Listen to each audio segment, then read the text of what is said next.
Welcome to Wolf's Watch, brought to you by Adventure CEO. We're talking about celebration in times of turmoil today, and why is that? Well, as we have in the background, President Zelensky and the Ukrainians are still fighting for their lives and their country, and it's injecting a lot of global turmoil, and our hearts are out to them, and it's great to see the support that they're getting. As they're fighting the invaders coming into their country, and hopefully that will continue to go well for them. Where's the celebration part? Well, it is Mardi Gras today. So it's kind of the two sides of almost diametrically opposed. You got war going in a major country in the European area, and it's the border between Europe and Asia, and also there's incredible celebration going on. Mardi Gras, New Orleans, Carnival in Rio de Janeiro. But, New Orleans is famous for, let me bring that back off. It is famous for their costumes and the parades and the parties that happen around Mardi Gras, also known as Fat Tuesday. Welcome to Fat Tuesday. It's kind of the way life goes, right? As an entrepreneur, in your business, you see a lot of that where sometimes there's really good and really not so good happening at the same time. And how do you deal with that while you're scaling up your business, right? You need to deal with the reality of the not so good and take advantage of the good and celebrate in the moment where possible. Because it's those moments that make life all worth it. It's the moments that make the memories that we talk about, right? The stories that we tell. A lot of times they're just a moment. I know a lot of the stories that I like to tell, it can take 2 minutes to 20 minutes to tell the story. And, it may have actually only been a couple of minutes to 5 minutes of actual real-time adventure, if you will. Like what it feels like when bungee jumping off of a bridge, or what it feels like walking down Bourbon Street. I've never been to New Orleans for Mardi Gras. Have you? Have you been there for Mardi Gras? I'd love to see that in the comments. If you have, let us know. But I've been to New Orleans a few times, and there's just so much amazing history. There's kind of a lot to be learned there. And just one of the things that I want to share with you, and that's why I'm looking over here to make sure I grab the right thing, is, one of the times that I was in New Orleans, I was out for a walk down, the infamous Bourbon Street to see what it was all about, and the old architecture, right, in the French Quarter in New Orleans, because it's beautiful along the street. But what's amazing is even with all the storefronts, everything you see in the movies and whatnot, you look, and in these buildings, there's they open up into these incredible courtyards. It's French architecture, but it reminds me a little bit of some of the Spanish Revival architecture as well. We saw some of that recently on an adventure trip to Santa Barbara, which you may or may not hear more about in the future. But walking down the dark street and then seeing is some of the driveway doors, because it's blocked by doorways. Narrow driveways, because they were really built for horse and carriage. That's how old the city is, and seeing them open up into these incredible courtyards. Just landscaped beautifully, just it's like stepping into another century. And here was one of the places that I went, Laffites blacksmith shop and bar. And I don't drink, but this is someplace you really should stop and check out. I don't drink alcohol, but I stopped in and had a soda or something.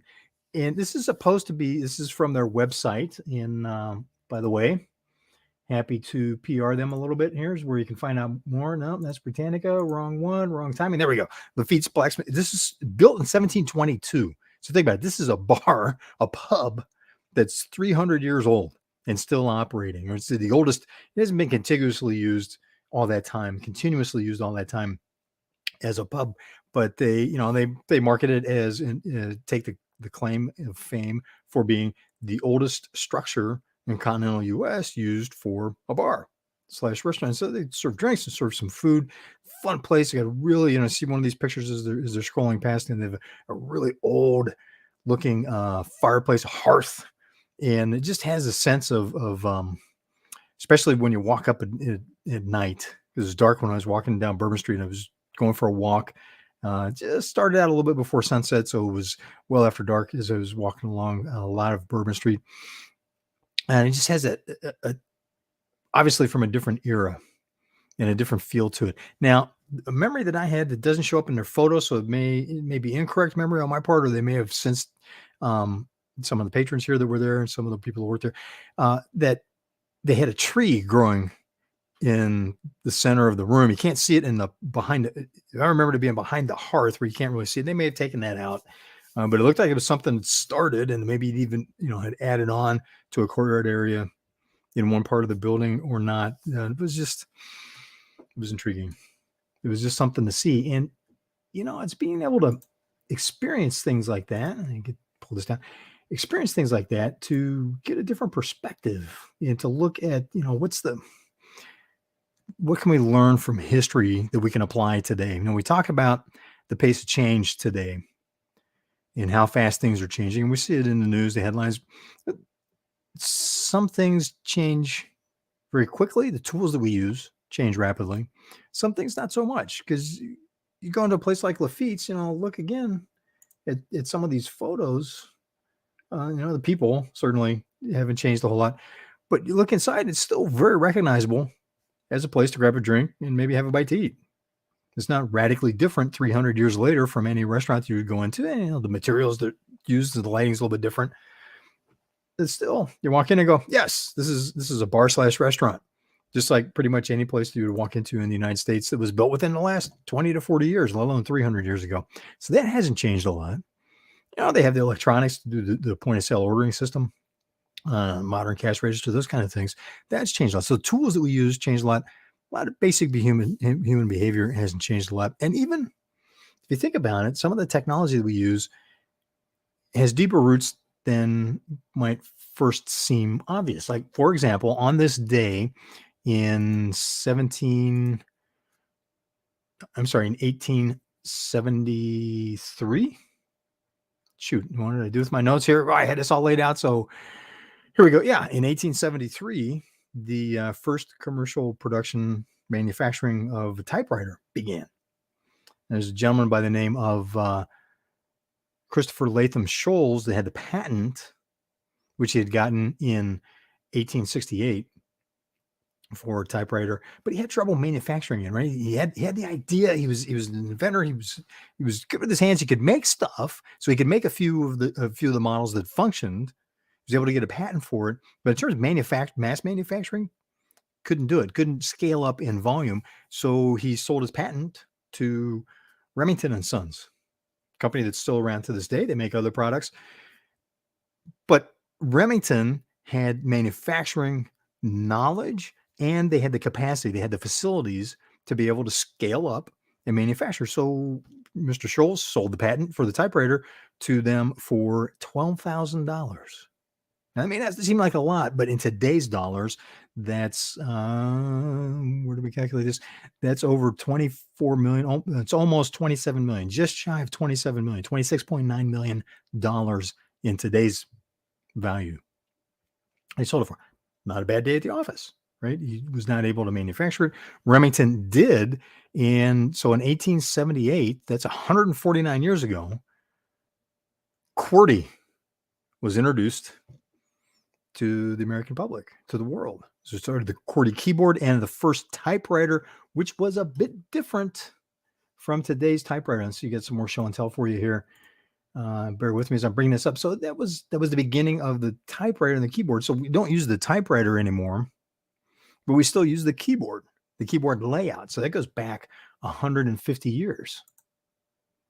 Kind of amazing, huh? Now here's what the original typewriter looked like. Nothing like what we got today. In terms, it didn't have the carriage return, it didn't have the advanced. There were a lot of features that if you've ever used a typewriter, right? So this is an older typewriter here.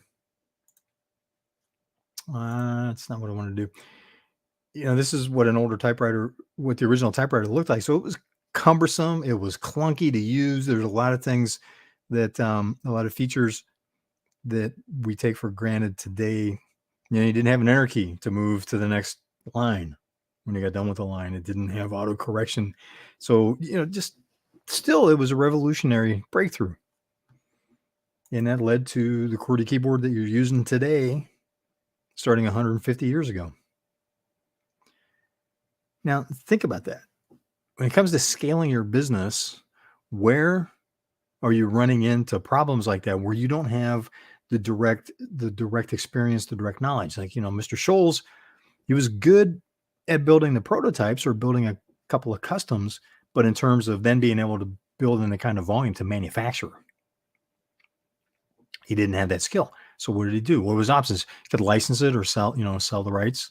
So he figured if you could get, for a core piece of your intellectual property, if you could get $27 million for it today, would that be something you would consider, sell that off or license it out, not where you hold the ownership, but give someone else the rights to go ahead and sell it, to use it, perhaps even a white label it, as it's called, right? So they could put their name on it and use it, and you're still getting a cut. You'd be in a toll booth on the technology that you've created, the product that you developed, or the information that, like records, right? Someone makes a song. Every time the song gets played, they get a piece of, they get paid a little bit on each one of those. Get played a lot, they get a lot of money. They don't get much per play, but like actors, they get paid every time that the film runs. So if you get somebody that uses your technology, can you do that? Or perhaps a way to scale up is to get the licensing rights to somebody else's stuff, to their product, to their process, so that you can expand your capacity quickly by just saying, okay, we'll take this. It's working. We'll just take it over here and bolt it in. Boom. We've got massive increase in capacity so that we can support a big jump in scale, right? Big jump in volume for sales, be able to deliver on it without having to build it out to develop it. Something to consider. Acquisitions. It's why a lot of times companies grow through acquisitions. They find something that's related and go, look, we'll buy this. So what they're doing is they're buying market. And you're probably familiar with this, right? They're buying market. They're buying, the thing, we're buying eyeballs has become big in the electronics sphere, in the digital age, right? Where Microsoft paid something like $435 million for Hotmail, which was a free email service, but they wanted the people, right? They wanted the user base so that they could market to them, so they could sell advertising through the emails that were used, and also do some product and service marketing to them. So perhaps that's which of those areas, if you take a hard look at it, could you leverage in order to scale your business, right? Licensing out what you've developed, buying a license with someone else has developed, so that you can either add it to what you're selling or use it to as a process to be able to develop your capacity in a big hurry. And can you acquire other companies that are related services or suppliers, and either buy a supplier, or if there's someone that's in a related market that would be a good fit, perhaps they're looking at retirement, or they want to go move on to another venture. That happens a lot with entrepreneurs, right? One of the problems is there's so many things that we want to do, we can't get to them all. I don't know about you. I've got that list, right? The things it's like, I'm going to take care of this, get this rolling, then I'm going to either have it managed and run it as an advisor, or sell it off so that I can move on to something else. You've likely got that. If not, there are people that do, that can create an opportunity for you through acquisitions, to be able to grow as well. And don't think you're too small of a company to grow through acquisitions.